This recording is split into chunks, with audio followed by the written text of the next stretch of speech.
수원에 사는 55세 한경순 씨는 오늘 혼자 사는 77세 아버지의 집에 가고 있습니다. 워낙 인적이 드문 곳이라 버스를 타고도 한참을 더 걸어가야 작은 원룸에 사는 아버지의 집을 찾을 수 있었습니다. 한 씨는 초인종을 눌렀지만 아버지는 그 소리를 듣지 못했는지 나와보지 않았습니다. 한 씨는 익숙한 듯 집 비밀번호를 눌러 집 안으로 들어갔습니다. 한 씨는 그렇게 안으로 들어갔지만 이상하리만치 집이 고요했습니다. 한 씨는 아버지가 화장실에 있을 거라 생각했지만 화장실은 문이 굳게 잠겨 있었습니다. 한 씨는 문을 두드려 아버지를 불렀지만 화장실 안에서는 아무 대답이 없었습니다. 한 씨는 아버지가 안에서 사고를 당했다고 생각해 문 손잡이를 부수려고 집 안에 있는 물건들을 찾았습니다. 한 씨가 집 안에 있던 소화기로 문을 내리치려던 순간 현관문이 열리는 소리가 들렸습니다. 집 안으로 들어온 사람은 다름 아닌 한 씨의 아버지였습니다. 너 뭐해? 한 씨가 화장실 문을 부수려고 소화기를 내리치려는 장면을 본 아버지가 놀라 물었습니다.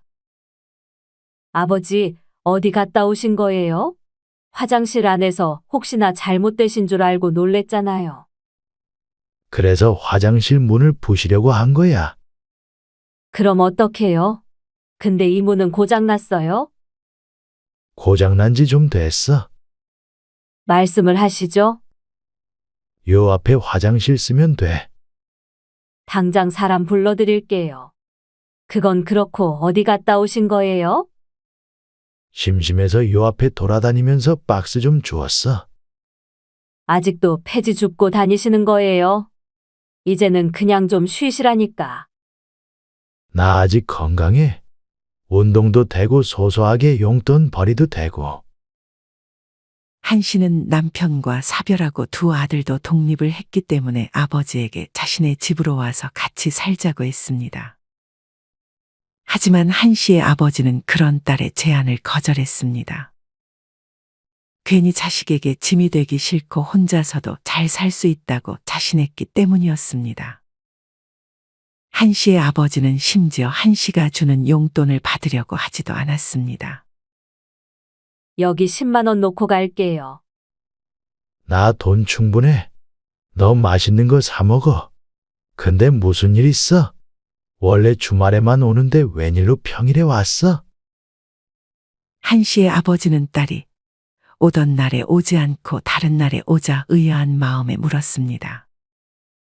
그게 그냥 요새 자꾸 불행하다는 생각이 들어서요. 그러다 보니 소비를 하게 되고 그렇게 소비를 해도 마음은 안 채워지는 악순환이 반복되는 것 같아요. 모아놓은 돈들도 줄어들기만 하고 그러면 또 불안감이 몰려오고. 나이 들면 아무래도 돈이 중요하잖아요. 근데 어떤 소비를 줄여야 할지를 모르겠어요. 그럼 사람을 잘못 찾아온 것 같은데. 이 아빠가 지금 왜 이렇게 살고 있는지 너는 알잖아. 한 씨의 아버지는 사실 이전까지 꽤나 좋은 직장에 다니면서 후배들에게 존경받는 상사였습니다. 한 씨는 아내가 세상을 떠나기 전까지도 아내와 주변 사람들이 부러워할 만한 삶을 살고 있었습니다. 한 씨의 아버지는 퇴직을 하고 골프 등의 취미 생활을 즐겼습니다. 그리고 퇴직금을 목돈으로 한 번에 받아 막내 아들의 결혼 비용으로 사용했습니다. 한 씨는 자식들에게 무리해서 도움을 줬고 퇴직 후에 즐기던 취미들을 지속적으로 즐겼습니다. 이후 한 씨는 국민연금을 받긴 했지만 모아놓은 목돈들이 점점 빠져나가고 있었고 모은 돈이 거의 없었습니다. 한 씨는 뒤늦게 자신의 행동을 후회했습니다. 하지만 그것을 깨달았을 때는 너무 늦은 때였고 그맘쯤 아내의 건강마저 악화되어 세상을 떠나게 되면서 비참한 노후를 피할 수 없었습니다. 한 씨의 아버지가 무리해서 지원해준 막내 아들은 지원을 받고 나서 아버지를 잘 찾아오지 않았고 한 씨의 다른 동생들도 아버지가 막내 아들만 잘해줬다는 이유로 한 씨와 연을 끊은 상태였습니다. 한 씨만이 유일하게 아버지와 연을 이어가고 있었습니다. 그래서 아버지처럼 후회하기 싫어서 이렇게 찾아온 거예요. 나를 불행하게 만드는 소비라. 몇 가지가 생각이 나긴 하네. 제일 먼저 생각나는 건 취미 활동에 지나치게 많은 지출을 했다는 거야. 취미 활동이요? 그래도 나이 들면 취미 활동 하나쯤은 가지는 게 좋지 않아요? 그렇긴 하지. 문제는 돈이 많이 나가는 취미에 꽂히면 그때부터 주머니에서 돈이 줄줄 새는 거지. 한씨 아버지의 취미는 사진 찍기와 술이었습니다.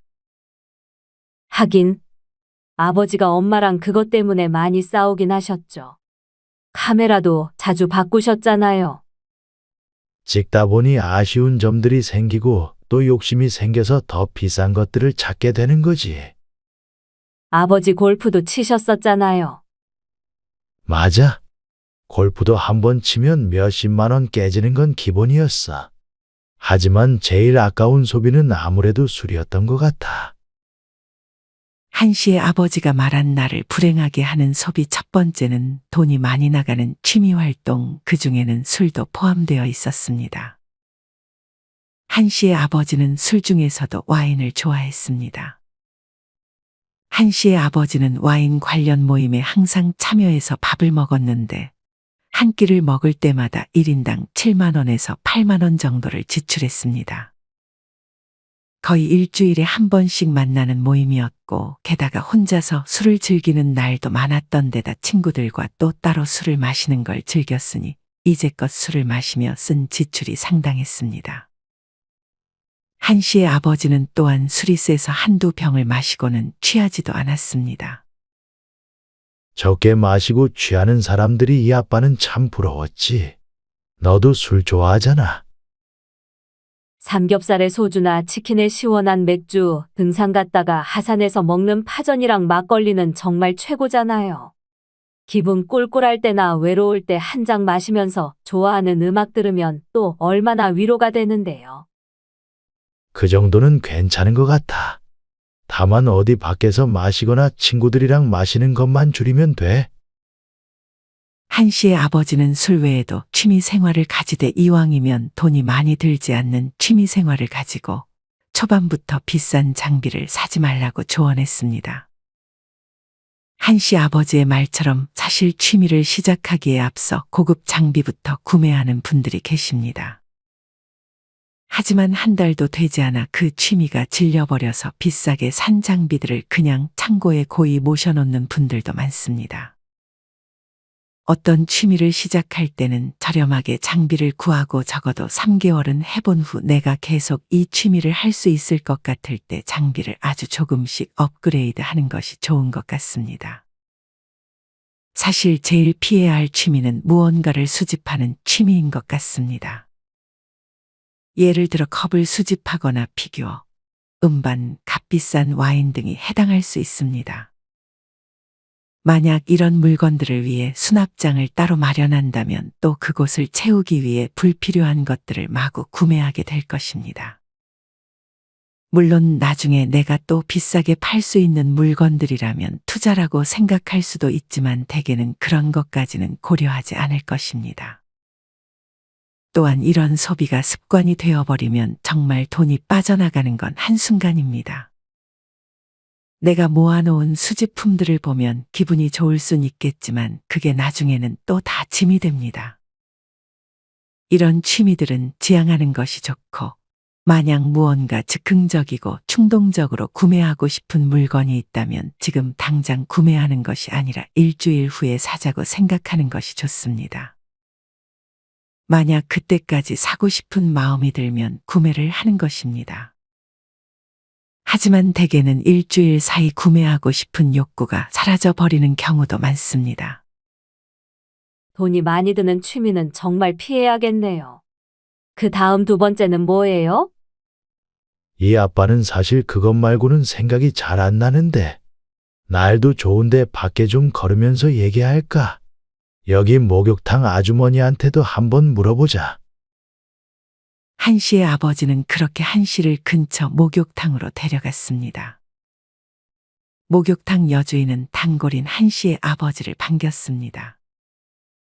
목욕탕 주인은 나이가 70대임에도 아직 목욕탕을 운영하는 것이 대단해 보였습니다.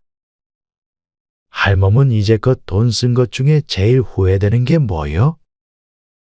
한 씨는 목욕탕 여주인에게 물었습니다. 갑자기 와서 무슨 뚱딴지 같은 소리래? 옆에는 딸내미? 한 씨의 아버지는 고개를 끄덕였습니다. 돈 쓴 것 중에 후회되는 거라. 지금 생각해보면 남들에게 잘 보이려고 했던 소비가 제일 후회되지. 나를 불행하게 만드는 소비 두 번째는 바로 남을 의식한 소비입니다. 목욕탕 여주인은 머리하는 데 드는 돈과 피부과에 쓴 돈을 합하면 집도 한 채 샀을 거라고 과장해서 말을 하기도 했습니다. TV에 함익병 원장님이 나와서 피부에 돈 쓰지 말고 자외선 차단제를 바르라고 하더라. 그리고 피부에 큰 돈 들일 이유가 없다고 했는데 내가 그걸 미리 들었어야 했는데. 목욕탕 여주인은 조금 더 어려 보이기 위해 눈 밑 지방 재배치 시술을 받기도 했습니다. 하지만 마음에 들지 않아 과도하게 시술을 하게 됐고 이후에 눈매와 인상이 날카로워져서 후회를 했습니다. 얼굴에 칼을 대는 순간 평생 지워지지 않을 흉터까지 남게 됐습니다. 이뿐 아니라 명품에 지나치게 집착을 한 것도 후회했습니다. 물론 나이 들어 외모를 가꾸는 것은 중요합니다. 하지만 이는 자연스럽게 보이고 깔끔하면 되는 것이지, 한 살이라도 어려 보이기 위해 지나치게 시술을 받고 명품으로 치장하는 것은 오히려 더 추해 보이기도 합니다. 물론 명품도 하나 정도는 있는 것은 괜찮지만 여러 개를 욕심내고 지인들에게 꿀리지 않기 위해 구매하는 것은 절대 바람직하지 않습니다. 이렇게 남을 의식해서 하는 소비는 사실 내 마음에 허영심이 가득 차 있는 것이 원인일 수 있습니다. 허영심의 사전적 의미는 자기의 분수에 넘치고 실속이 없이 겉을 화려하게 꾸미려는 마음입니다. 이런 소비를 하기 전에는 항상 내가 다른 사람들의 시선을 너무 의식하는 것은 아닌지 고민해 보는 것이 필요합니다. 안 그래도 모임하는 동생들이 자꾸만 명품 자랑을 하나둘 하는데 나도 사야 되나 했거든요. 제가 딱 그런 허영심이 있었던 것 같아요. 한 씨의 아버지는 한 씨와 목욕탕을 나와 다시 어딘가로 향했습니다. 이제 집에 가는 거예요? 잠깐 들릴 때가 있어. 한 씨의 아버지는 자기의 집과 그리 멀리 떨어지지 않은 곳에 혼자 사는 지인의 집에 방문했습니다. 여긴 어디예요? 여기 와서 친해진 사람인데 성격이 아주 좋아서 가끔 놀러 오곤 해. 한 씨의 아버지는 익숙하게 배를 눌렀습니다. 곧장 문이 열렸고 아버지의 지인 최 씨가 한 씨의 아버지를 반겼습니다. 누구? 내 딸이야. 아이고, 안녕하세요. 지인 최 씨는 한 씨에게도 반갑게 인사했습니다. 뭐라도 좀 사들고 왔어야 됐는데. 내가 사오지 말라고 했어. 뭐 사오는 거 싫어하잖아. 지인 최 씨는 그런 한 씨의 아버지에게 잘했다고 답했습니다. 그나저나 무슨 일이야? 내 딸이 돈 쓰는 거에 대해서 조언을 좀 구하고 싶대서. 그럼 여기 잘못 찾아온 것 같은데. 돈 함부로 써서 지금 이 꼴로 사는데. 지인 최 씨도 한 씨의 아버지와 비슷한 후회를 하고 있었습니다. 한 씨의 아버지는 지인 최 씨의 주방으로 가서 선반을 열었습니다. 그 안에는 영양제가 한가득이었습니다. 이거 다 먹는 거야. 먹다 말았지. 유통기한 지난 것들도 많아. 지인 최 씨는 영양제에 대한 얘기가 나온 김에 나를 불행하게 만드는 소비 세 번째로 영양제를 골랐습니다. 지인 최 씨는 이전부터 건강이 제일 중요하다고 생각해 많은 영양제를 복용했습니다.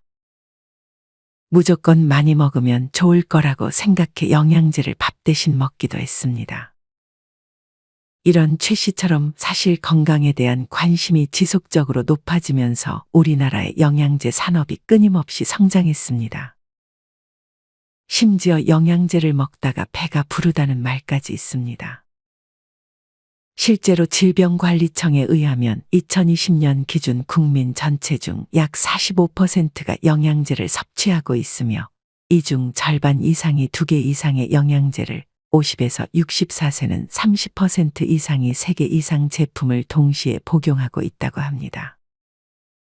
사실 영양제는 우리가 일상적으로 먹는 식사에서 어쩔 수 없는 부족한 영양소를 보충하는 용도로 먹었을 때는 건강에 도움을 줄 수 있습니다. 하지만 영양제도 과하게 섭취하면 건강에 좋지 않은 영향을 미칠 수 있습니다. 특히나 비타민 A의 경우 과다 섭취하게 되면 오히려 골절과 같은 위험에 간조식 손상, 지방간, 골격 약화 등의 부작용이 나타날 수 있습니다. 추가로 종합 비타민을 매일 먹은 사람의 사망 확률이 더 높다는 연구 결과도 있었습니다. 미국 리밤 연구소의 최근 연구 결과, 연구를 주도한 교수는 수명 연장을 위해 종합 비타민제를 복용하는 것을 지지하지 않는다는 입장을 밝힌 바 있습니다. 이 연구는 20년 이상 추적 관찰된 성인 약 39만 명을 대상으로 이뤄졌는데 참가자의 평균 나이는 61.5세였고 만성 질환 병력이 없는 대체로 건강한 사람들이었습니다. 결과는 예상 밖이었습니다. 연구기간 20년 동안 초기 참가자 39만여 명 중 약 16만 5천 명이 사망했는데 이 중 매일 종합 비타민제를 섭취한 건강한 사람들은 비타민을 먹지 않은 사람들보다 사망할 확률이 4%가 더 높았습니다.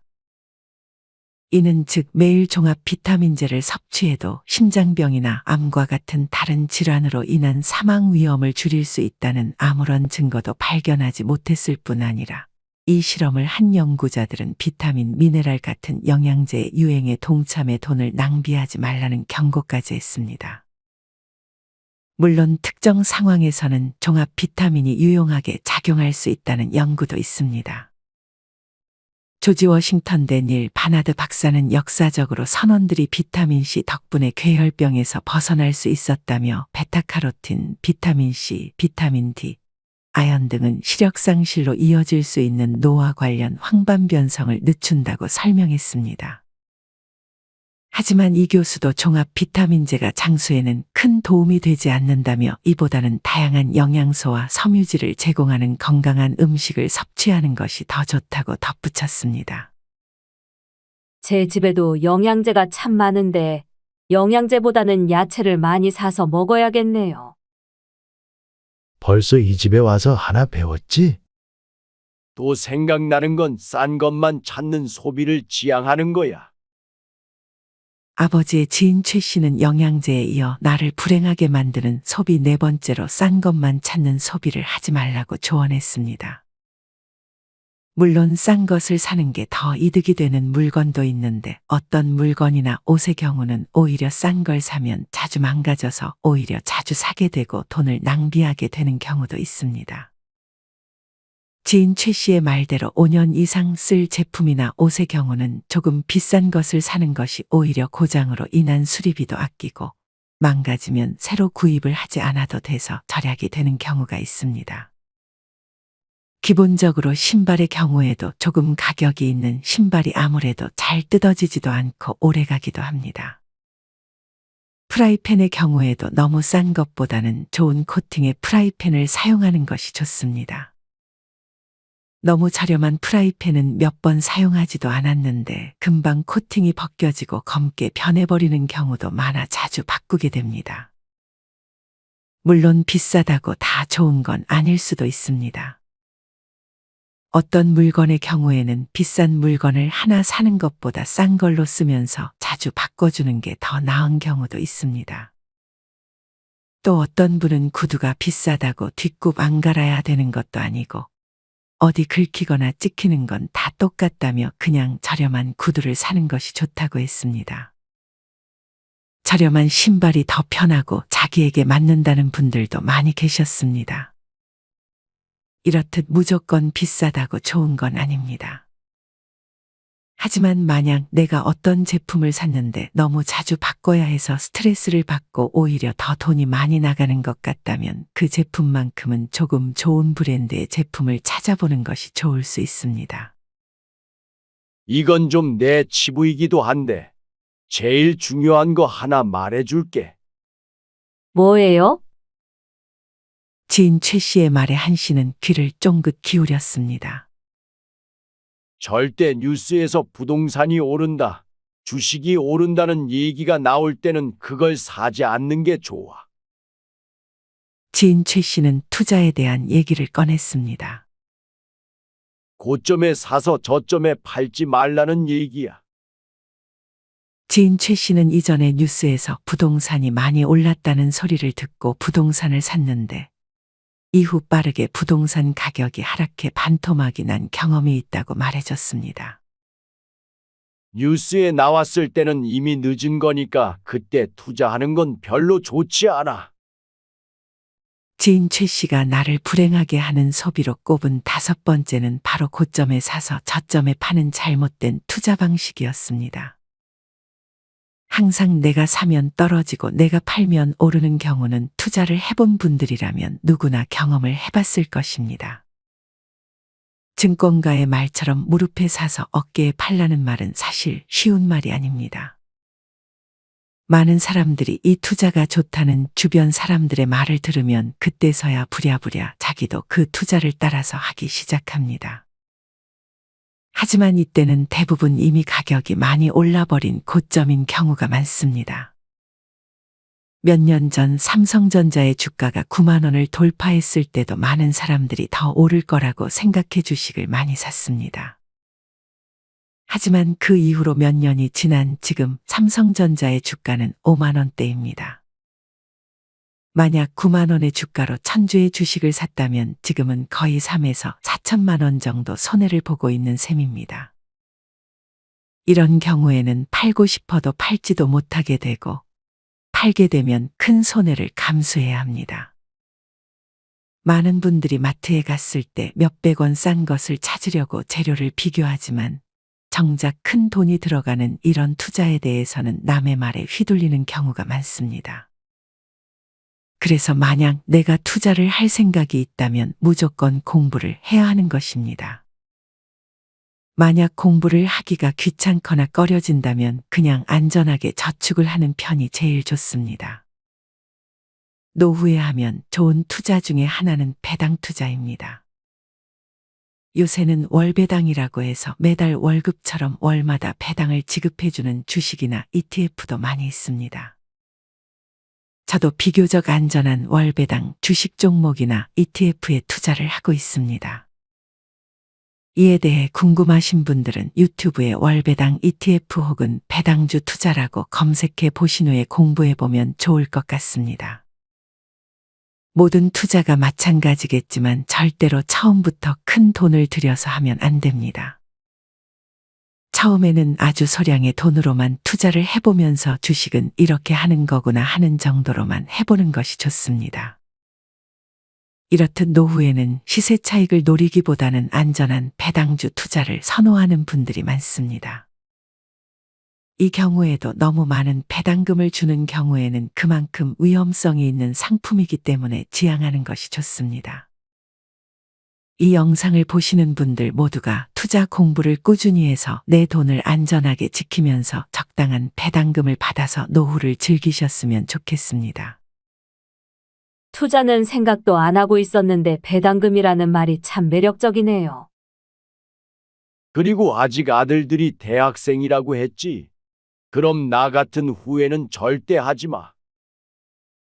지인 최 씨는 마지막으로 나를 불행하게 만드는 소비로 자식들의 교육비를 뽑았습니다. 지인 최 씨도 자식들을 위해 젊은 시절 상당한 돈을 썼습니다. 하지만 지금 최 씨의 자식들은 최 씨와 마찬가지로 힘겹게 살아가고 있습니다. 최 씨는 교육비를 줄여야 한다는 걸 알면서도 자식들을 위해 점점 더 많은 교육비를 썼다며 후회했습니다. 지난 12일 통계청이 발표한 2024년 사회조사 결과를 보면 자녀 교육비가 가정 경제에 부담이 된다고 응답한 가구의 비중이 60.9%나 된다고 합니다. 자녀 교육비 부담 요인으로는 학교 납입금의 교육비가 71.9%로 가장 높게 나타났습니다.